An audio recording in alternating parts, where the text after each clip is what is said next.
Good morning. Today is May 28th, 2024. It's Thursday. It's about 5:45. I get up a little bit later today, but still good to see you. Hi everybody who came. We're in Tanya.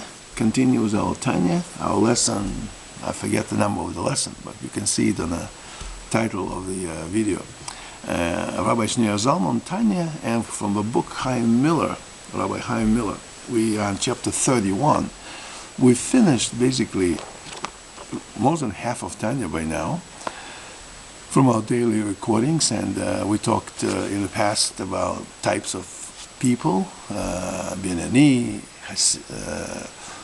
Tzadikim, Rashim. We talk about how to handle depression, how to handle bad mood, how to handle problems, spiritual problems, financial problems, children's problems, health problems. Tanya addressed all that with some specific advices, and now on chapter 31, he talks about your daily exodus from Egypt, in quotes, your daily exodus from Egypt. So Tanya brings interesting discussions, said that why did Jews leave Egypt? I guess it's a classical question. Why did Jews leave Egypt and said to Pharaoh, we're leaving for 3 days? Well, was it deception? I mean, why didn't they say we're leaving? And especially after 10 plagues, when Pharaoh saw what was happening and Jews saw what was happening, God obviously was with them. They could say at that point, after 10 plagues, no, we're not leaving for 3 days. We just quit them for good. We're going to Canaan, to the land of Israel. And yet they say we're leaving for 3 days. So Tanya is saying,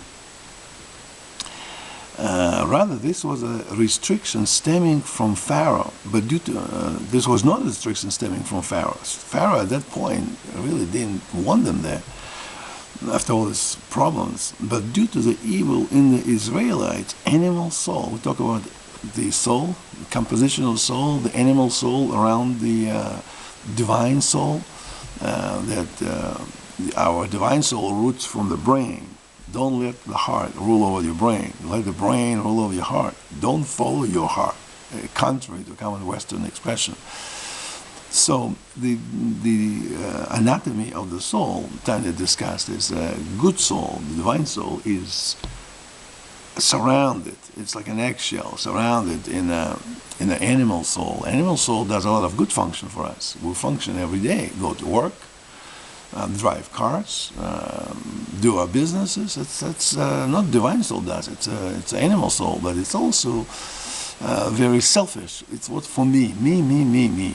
And that soul, that part of us, that side of us, prevented Jews. Well, we live in Egypt, but if it's not working out, maybe we'll be back. And Tanya then says that not until the Torah was given at Sinai that their impurity departed and the animal soul were fully free from the evil of Egypt. So they were still drawn. Tanya said, Rabbi Miller comments here, so because they were still drawn to Egypt. They had some quote-unquote Egypt in their souls. And then it says, but once they had left temporarily, and Sinai was in sight, in quotes, the yearning of the divine soul to leave Egypt could no longer be held back, and they tore themselves away from the pool of their animal souls to live forever. So in other words,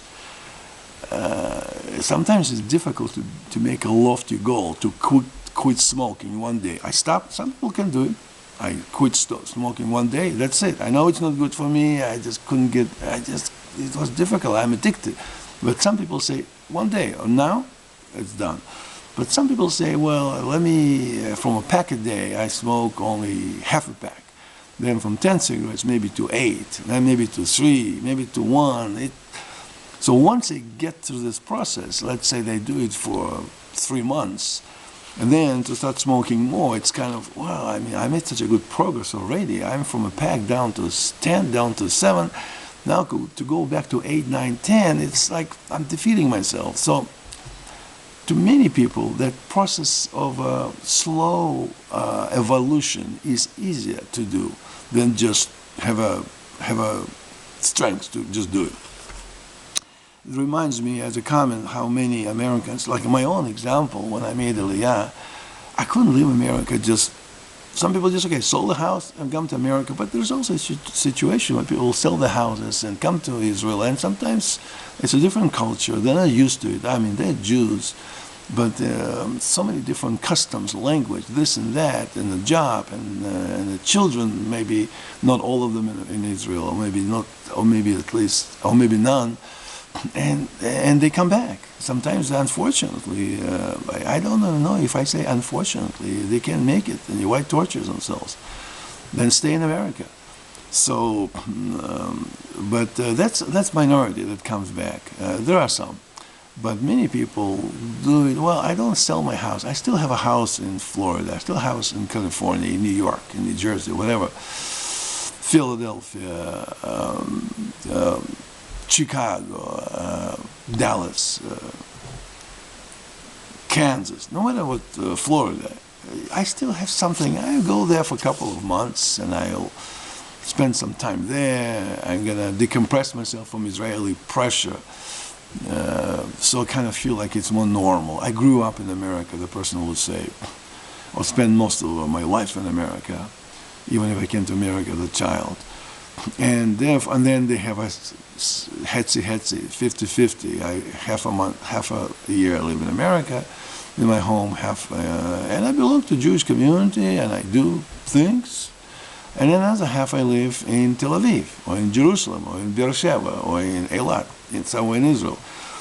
And then eventually, after maybe 3 years, 5 years, 7 years, they ultimately sell their home in America and make a full move to Israel. That's not to say they maintain connections. A family might be still there. They visit as long as they physically can handle it. And they find a balance in their life. But they make a permanent home then in Israel. But for many people, it's very difficult to do. So when people ask for practical advice, well, you have to come to your Jewish homeland in Israel.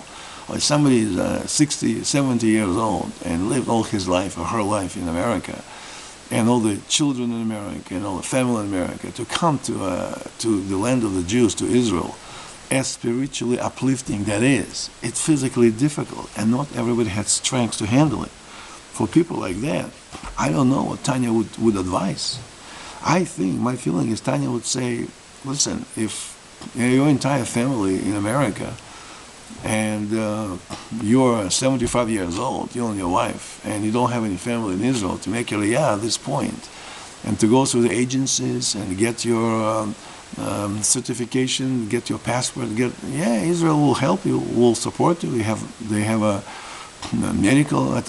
excellent medical care. They have facilities to assist, nurses. They have so the rest of your life, whatever the number of years, hopefully still many left for you, you'll be all right. But just imagine, 75-year-old person, 80-year-old person comes to Israel by himself or herself, or even with a wife, get up in the morning and go to the store, stand in the lines, different language. So don't want to paint a difficult picture, but this is a practical example, practical discussion. What would Tanya say to that? Well, and of course, Rabbi Shneur Zalman wasn't writing Tanya in Jerusalem. He was writing Tanya sitting in Russia. And even though the settlements the Jews live was mostly spoken Yiddish, they were surrounded by Jewish community, but it still was settled. Not all of them immigrated to Israel in those days. First of all, it wasn't easy. It wasn't easy because Israel was swamps, and it's not like today, highways and infrastructure.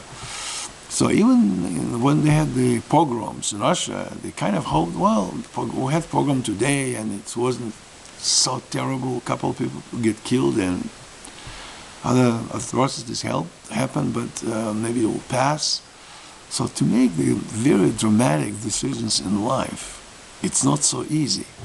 So we will see. That's why I want to bring this practical example.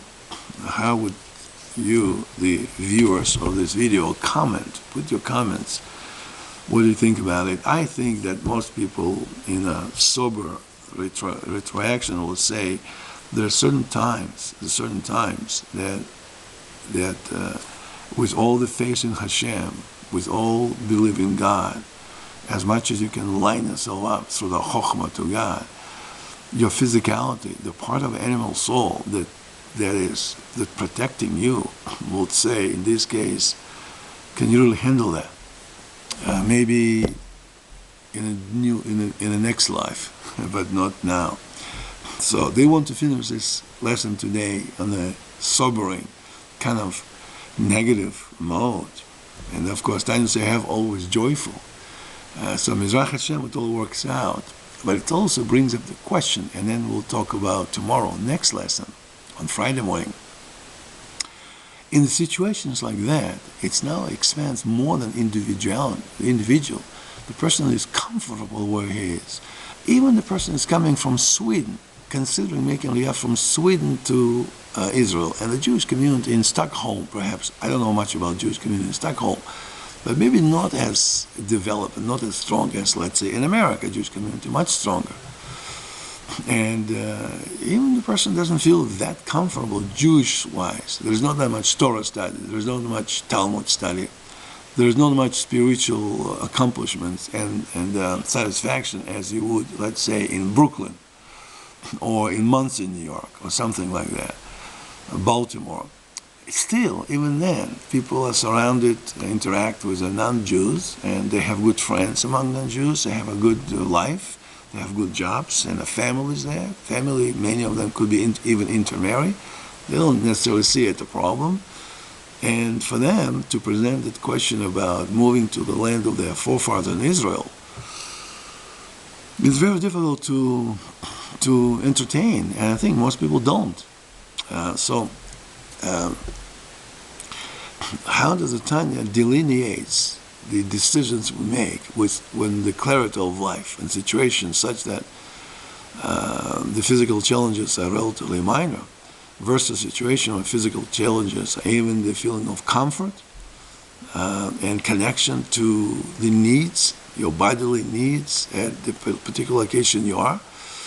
What responsibility does that put on the community? In other words, if my example, if people did come to Israel and it's very different for them, they don't have family here, or maybe not much family, would that be a responsibility for community on both sides? Like in my example, American community would encourage that or support them not only in Israel but even in America.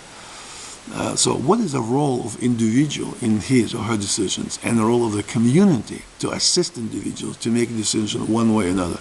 What is the specific role? Not just simply, well, pray to God and everything will work out, but specifically, how are we going to help you? Are we going to build a wing in a big synagogue that has rooms for elderly to stay? Like we discussed the other day, somebody who is sick, poor, doesn't have much family, how we support him or her in Israel, or in Atlanta, Georgia, or in Muncie, New York, or in San Francisco, California, or Kansas City, any place. How do people handle that? To help people who do have issues, spiritual issues, physical issues. What is the role of community? Is the role of community to say, well, the person has to want to. If the person wants help, we'll help. But if the person doesn't want help, let him go into a sunset on his own. Is that a Jewish attitude? What's our responsibility? At which point pushing too hard to help becomes annoying and invasive versus staying aloof and not doing anything? Where's the right balance? Let's talk about next time. Have a great day.